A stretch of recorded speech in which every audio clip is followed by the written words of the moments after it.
Buen día, apreciada doctora Milagro García. Le habla el participante José del Pino, maestrante de la Universidad de los Andes, en compañía de mi compañera Kaylee Lemus y en compañía de vecinos de la localidad que nos encontramos aquí presentes, el señor Pedro, la señora Cecilia y su menor hija María Estefanía. El día de hoy venimos a hablarle a nuestra apreciada comunidad sobre un tema muy importante. Lamentablemente, como puede evidenciar, doctora, presentamos fallas de energía eléctrica, más de 12 horas sin luz aquí en la localidad de San Antonio del Táchira. Es terrible, pero aquí cumpliendo con nuestra labor que usted nos encomendó el día de hoy, apreciada doctora. Apreciados vecinos y compañeros, el día de hoy les voy a dar una breve explicación sobre lo que es la Corte Internacional Penal. Dicha Corte Internacional Penal, en el año 1998, según el Estatuto de Roma, adoptó de manera facultativa los derechos humanos. En el año 1998, la Corte Internacional Penal faculta a nivel internacional y nacional los derechos humanos de las personas que llevan a cabo. Como pueden tener el material que les entregué en sus manos, les va a servir de mucho para que tengan y adquieran conocimiento sobre qué es la Corte Internacional Penal, cuáles son los derechos que ustedes obtienen como ciudadanos venezolanos o cualquier nacionalidad que ustedes tengan, ¿sí? Dicha Corte es la que se encarga de ejercer el derecho a las personas. Seguidamente, de igual manera, en la Corte Internacional Penal en 1998, la institución es de carácter permanente y faculta la jurisdicción y la competencia. Según el Ration Matae, el Ration Loci, el Ration Persone y el Ration Tempus. Perdón. El Ration Matae influye más que todo en lo que es el genocidio. El Ration Loci en crímenes internacionales, ¿sí? Lo que es de lesa humanidad. Y el Ration Personae y el Ration Tempus en lo que es la guerra y la agresión. Continuando de igual manera, lo que vamos a conversar, qué es la guerra y la agresión, el genocidio y los delitos de lesa humanidad.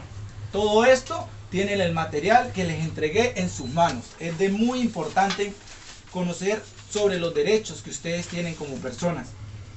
En cuanto a la agresión en la negociación del Estatuto de Roma se propuso, y es una definición que se lleva a cabo en la defunción del crimen por falta de consenso. Se emitió en Kémbola y la adoptaron el 10 de junio del 2010, una activación de competencia de la Corte a partir del 17 de julio. Y quienes formaron parte, 39 estados. ¿Cuáles fueron los elementos? Los elementos más importantes fueron el liderazgo, la persona que estaba en condición de dirigir, controlar, de igual manera la planificación y la existencia de un acto y de agresión. De igual manera fue un acto de naturaleza jurídica que se llevó a cabo sobre este tema de lo que es la agresión, ¿sí? Para concatenar un poco el tema de la agresión, vamos a hablar sobre la Corte Penal Internacional. La Corte Penal Internacional tiene justicia de derecho penal y está compuesta por reclutamiento de niños, niñas y adolescentes, casos de violencia sexual, ataque a la población civil, y de igual manera los estados que reconocen que la Corte la compete crímenes de agresión. El Consejo de Seguridad, el órgano que lo faculta, la parte para determinar cuándo hay y cuándo no hay agresión, y determina las responsabilidades sobre los individuos y sobre las personas de dicho sector o quienes son las víctimas, ¿sí? La Corte Internacional Penal le garantiza sus derechos, porque esa es la misión de ellos, los derechos humanos de las personas. De igual manera, continuando en este orden de ideas, en la información que les entregué en sus manos, vamos a hablar sobre qué es la guerra. Para ustedes, ¿qué es la guerra?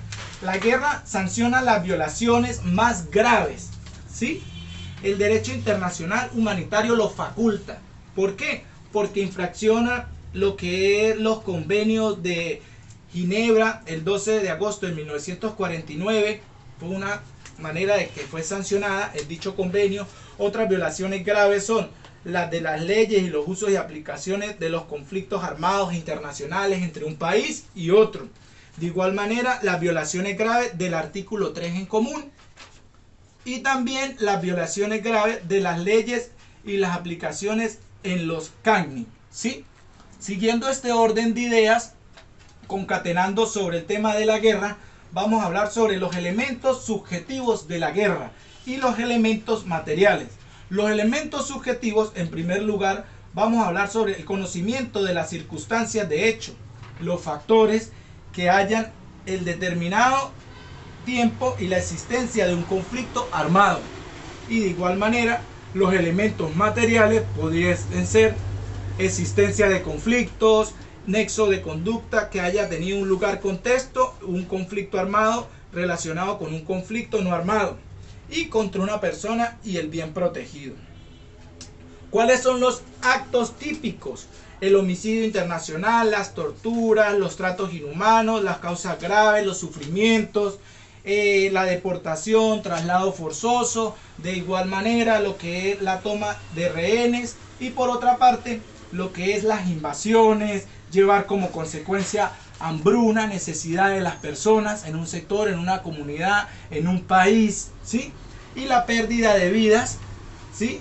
Y el desempleo y el cambio de poder que ocurre en las personas. Todo esto afecta los delitos de lesa humanidad y los derechos humanos de las personas y de la comunidad. Es muy importante tener eso claro. Seguidamente le doy la palabra a mi querida compañera que continúa con el tema que estamos conversando el día de hoy. Buenas noches, buenas tardes. Continuando con el orden de idea de mi compañero, él ya le había hablado un poco sobre lo que está encargada la Corte Internacional Penal en la investigación. Mucho hizo en la Corte Internacional Penal al absorber o al adaptarse al momento que adoptó las reglas y las normas de los estatutos de Roma. Yo les voy a hablar un poco sobre el genocidio. El genocidio fue conocido por primera vez en el convenio para prevenir las sanciones de delitos por medio de este mismo conflicto. Esto ocurrió en la Asamblea General de la ONU, que fue aprobada en 1948. ¿Cuál es su carácter constitucionario? Su carácter constitucionario está basado en sancionar a las naciones en las cuales ocurran este tipo de crimen. Este crimen se da de manera de sus elementos de manera subjetiva y material, y como tal tienen la intención de la destrucción total o parcial de un grupo organizado que tenga una ideología, una etnia, una etnia o alguna religión basada como tal. ¿Cuáles son los actos típicos que se ven en el genocidio?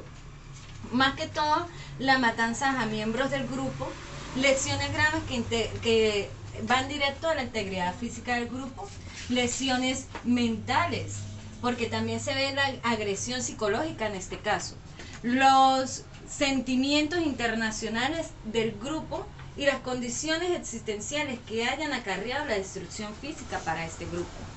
¿Cuáles medidas que tome la nación para destinar a la completa destrucción del grupo con el cual se está basando esta ideología? Este genocidio se basa totalmente al exterminio físico y a la aniquilación de sus miembros. Van acompañados a la obligación a la humanidad: o se acaba tu idea o te unes a nosotros. Entonces lo hacen como una medida de presión que utiliza la nación para que se acojan a una sola ideología. No se exige la destrucción total de los grupos para considerarse genocidio, solamente que se hayan sido afectados. Esto está tipificado de manera internacional en la Convención para prevenir las sanciones de genocidio en 1946, que se hubo ante la ONU. De este mismo orden de ideas se habla de la lesa humanidad, o también conocida de exterminio. Es muy similar al genocidio, pero su diferencia se basa de que ambos crímenes van dirigidos a quién o a quién se diferencia. La lesa humanidad se produce de manera generalizada o sistemática. se da el momento del elemento subjetivo y el elemento material. En el subjetivo, las condiciones de dicho ataque, de qué manera se ataca, contra qué va el ataque. El exterminio va el ataque hacia la población civil. El exterminio es de manera directa, ya no es a grupos organizados, sino un ataque directo a la población civil. Y el elemento material, ¿qué tipo de ataque? Si es una línea de conducta que aplique la comisión, los múltiples actos, la población civil, si la situación es de vulnerabilidad o no lo es, si va generalizando de manera sistemática, la política del Estado o cómo el Estado está organizado para realizar este exterminio o este ataque directo hacia la población civil. Considerando en el material de apoyo se le fue asentado en los actos típicos. ¿Cuáles son los actos típicos que se habla sobre la lesa de la humanidad? Cuando se habla del exterminio es donde se dice el asiento total hacia la población civil, el exterminio total hacia la población civil. No es como una guerra que se habla de una exterminación humana, pero sí es un exterminio hacia una ideología como tal. La esclavitud, la deportación o traslado forzoso por tener una ideología diferente. El encarcelamiento o privación grave de libertad por presentar ciertas consideraciones que son libres para los derechos humanos. Tortura, crímenes sexuales o de género, la persecución, la desaparición forzosa de personas o cualquier otro acto que se vea inhumano. Estos actos típicos consisten en una única atrocidad, como un masacre o múltiples crímenes. Siguen un patrón de las mismas víctimas y los mismos perpetradores. Siempre son las mismas víctimas, siempre son los mismos perpetradores. O sea, es un patrón constante. El mismo modus operandi, la misma política, el mismo objetivo. No son casos aislados, son sistemáticos, son constantes. Deben ser sancionados por crímenes de lesa humanidad a través de las investigaciones de cadenas de mando o sanciones a quien forman parte de ella. Esto también se habla de cuando se llega a una militarización en una nación, que llevan una cadena de mando para el exterminio de cierta localidad o de cierta etnia de la población civil. Les agradezco que nos hayan prestado un poco de su atención. Espero que si tienen alguna duda pues nos pregunten. Cualquier inconveniente, les pido disculpas por el sitio tan pequeño y que se nos fue la luz desde hace rato y que los hicimos esperar mucho, pero muy agradecidas con su presencia para esta pequeña charla sobre lo que es las denuncias. ¿Cuándo se logra tener esta investigación? Bueno, mayormente hay que hacer la narración de los hechos, trasladarse hasta la Corte Internacional Penal, introducir ese documento, la Corte Internacional Penal lo valora. Si él ve que en esa narración de hechos y en esas pruebas se está hablando de que se estaba cometiendo algún crimen en esa nación, ellos ordenan la investigación y luego de esa investigación ellos deciden por qué crimen se va a sancionar la nación. Bueno, muchísimas gracias y espero que les haya gustado este conversatorio. Gracias. Gracias, muchas gracias.